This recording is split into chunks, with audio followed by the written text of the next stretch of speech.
vagina is on vacation. Well, I guess it's more like a sabbatical. A 20-year sabbatical. Where did it go, you ask? Oh, I imagine it's down in Aruba, sipping cocktails on the beach. Without me. Truly, your guess is as good as mine as to where it went. And the doctors. I mean, they know what to call it. Mayer-Rokitansky-Kuster-Hauser syndrome. Yeah, I just say I was born without a vagina. I do have ovaries and a teensy tiny uterus, but they can't do me much good, especially not while the vagina's on vacation. I'm not the only woman with an MIA vagina, though. Turns out there are a whole bunch of us, even a beauty queen from Michigan.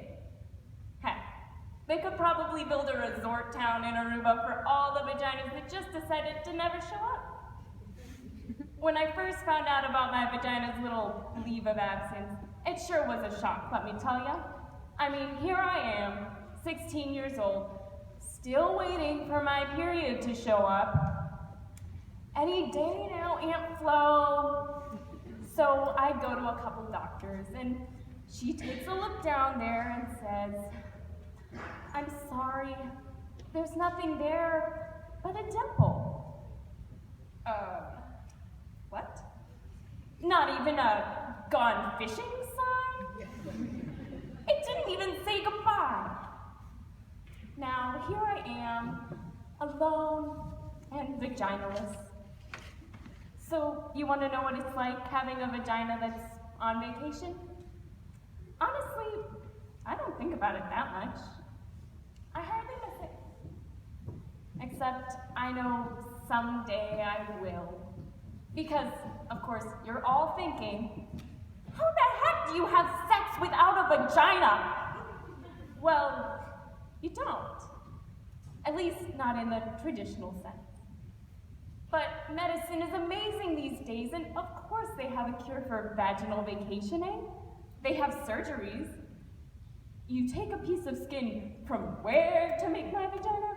I don't think so. Or the more popular option, what they call dilation. Of course, if you ask me, it sounds a little like torture. Let me explain.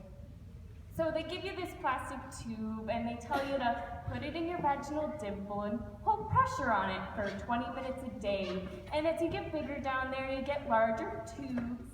And you have to do it for 3 to 12 months before you're done. Oh, and once you're done, you're not actually finished. You have to do maintenance every week to keep your designer vagina in shape.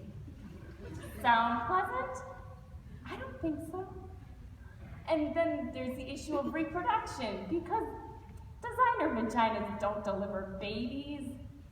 Now, I can thank my lazy bum of a vagina and my tiny uterus for preventing every unplanned pregnancy I could have ever had. And everyone I would have wanted, too. Well, you say there are options like surrogacy and adoption, and hey, they're doing amazing things now with uterine transplants. Yeah, sure. But, who's gonna pay for that? My vagina didn't leave a cent down there when it left. Not a penny for child support, come on.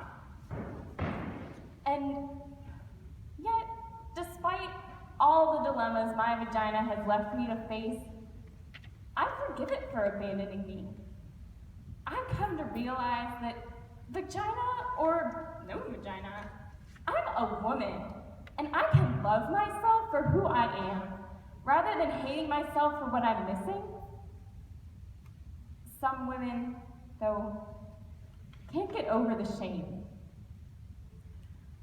I've heard of a girl in India who set herself on fire. On fire. Because she was so depressed knowing that she had no vagina and uterus. Her vagina's vacation was one she could not afford.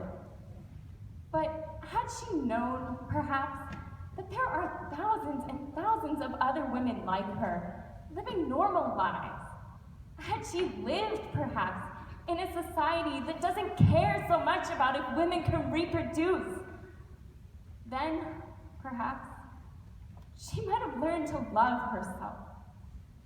No matter where my vagina roams, no matter if it calls or writes or just gives me the silent treatment, I can still be whole.